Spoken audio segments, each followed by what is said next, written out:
et je voudrais vraiment parler de cette notion en fait d'hypersensibilité.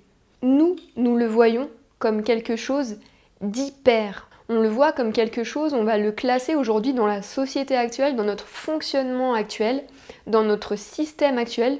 Nous le classons comme quelque chose finalement d'hyper et donc de trop. Mais aussi, bien souvent, quand j'entends cette notion-là, ça va être quelque chose finalement de négatif, où on va mettre un poids derrière. Voilà, il y a quelque chose d'étrange, il y a quelque chose de différent, il y a quelque chose de lourd, il y a quelque chose d'anormal. Sauf que c'est complètement minimiser l'ouvrage et l'œuvre de la conscience. Parce que cette apparition de ces hypersensibles, alors il y en a qui disent qu'on n'en voit pas beaucoup plus, mais en tout cas on le voit beaucoup plus, on voit ces notions-là beaucoup plus. Selon moi, on en voit aussi beaucoup plus, c'est pour ça qu'on parle de ces fameux nouveaux enfants. Cette hypersensibilité, c'est la norme de demain, c'est demain, c'est l'humain de demain, vers quoi nous allons tous et toutes. Si nous étions pleinement à l'écoute de nous-mêmes, si nous étions pleinement, je dirais, déjà dans cette conscience de soi, dans cette reliance à soi, dans un mental illuminé, comme je dis souvent, un mental de lumière, un mental vrai, un émotionnel vrai, et là on parle vraiment du corps émotionnel, donc ce corps émotionnel vrai, nous serions tous, du coup, hypersensibles. Nous serions déjà tous cela. Ce qui se passe, c'est que le système, et je parle vraiment pas que du système éducatif, je parle de notre système de pensée, de notre système de croyance, de notre système de voir l'humain, eh bien il est faussé, il est arriéré. On est arriéré, on est à la traîne, on a une image qui est complètement limitée en fait de l'humain, de nous-mêmes.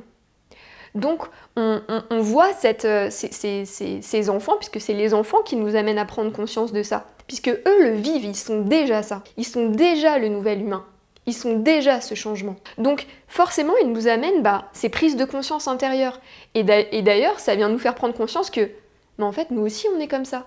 Nos enfants sont le miroir de nous-mêmes, donc finalement on se rend compte que c'est peut-être moi qui suis entre guillemets handicapée des émotions. C'est peut-être moi qui ai un corps émotionnel qui a du mal à se décharger, à exprimer. Parce que qu'est-ce que fait l'enfant? Il va vivre beaucoup de choses la journée. Quelquefois, il va arriver à, s'il est dans un espace où il se sent en sécurité et à l'écoute, et s'il est dans un espace qui le permet, il va pouvoir se décharger tout au long de la journée. Mais sinon, qu'est-ce qu'il fait?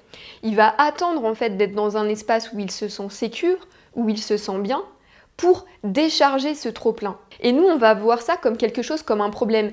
Il pleure trop, on va le mettre sous forme de caprice, on va le mettre sous forme justement de problème. Alors qu'en fait, on devrait accepter ça, on devrait l'accueillir pleinement.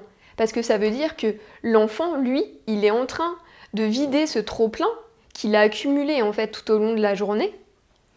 Et il va pouvoir vraiment se remettre en fait dans sa vibration à lui et pouvoir, si vous voulez, comme vraiment lâcher tout ce qu'il a ingéré, tout ce qu'il a absorbé. Pourquoi finalement nous, ça nous met si mal à l'aise ou ça vient nous remettre dans nos retranchements? C'est parce que nous-mêmes, nous ne sommes pas en capacité de le faire. Nous-mêmes, nous ne le faisons pas si facilement en fait, si limpidement qu'un enfant.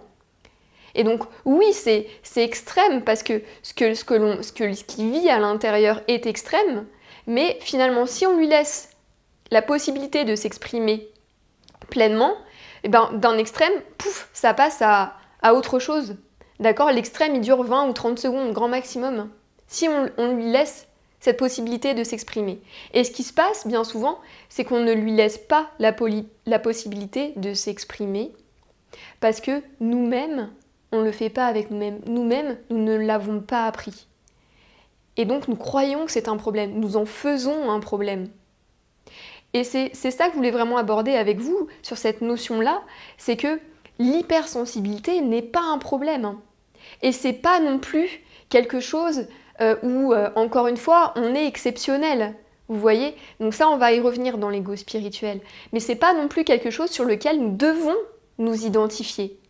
Parce que c'est une part de nous, c'est une capacité que nous avons, mais c'est pas ce que nous sommes. Parce que là, nous tombons encore ensuite dans un piège et dans un masque en nous voyant uniquement comme tel. Et en nous référant finalement à cette facette de nous. Alors qu'en fait, on n'a pas qu'une facette, on est multifacette. D'accord ? Donc l'idée, c'est de prendre conscience effectivement de la nature de notre corps émotionnel, de la capacité de ce corps émotionnel, de ce que on ne maîtrise pas encore complètement, c'est-à-dire de vraiment prendre conscience de ça en disant bah, oui, je me rends compte qu'effectivement, j'ai de la difficulté à décharger mes émotions, j'ai de la difficulté à les exprimer, j'ai de la difficulté à les regarder aussi quand elles se présentent vraiment, j'ai de la difficulté à être sincère. On va beaucoup parler de sincérité dans ce live aujourd'hui. J'ai de la difficulté en fait à être sincère avec moi-même, à être transparent avec moi-même, avec ce que je ressens, avec ce qui me touche. Il y a plein de choses qui peuvent nous toucher.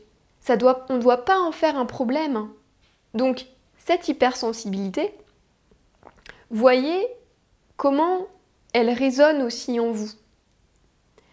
Qu'est-ce que ça génère en vous ?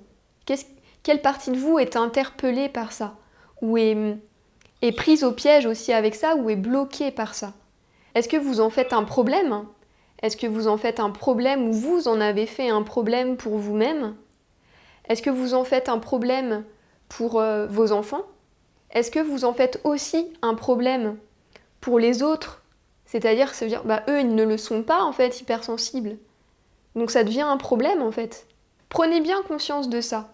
Je ne sais pas après si vous pouvez presque même vous inventer un mot qui va justement décloisonner en vous, déclassifier cette notion d'hypersensibilité. C'est pour ça que moi, je l'appelle vraiment la sensibilité.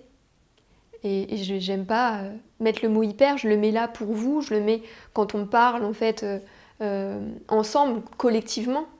Parce que cette notion-là est abordée comme ça, mais sinon je ne mets jamais ce mot-là. Pour moi, cette notion, c'est juste en fait ce sensible, et le sensible vrai, la sensibilité vraie, l'émotionnel vrai. Et ça, encore une fois, c'est l'avenir en fait. C'est demain, c'est l'humain de demain.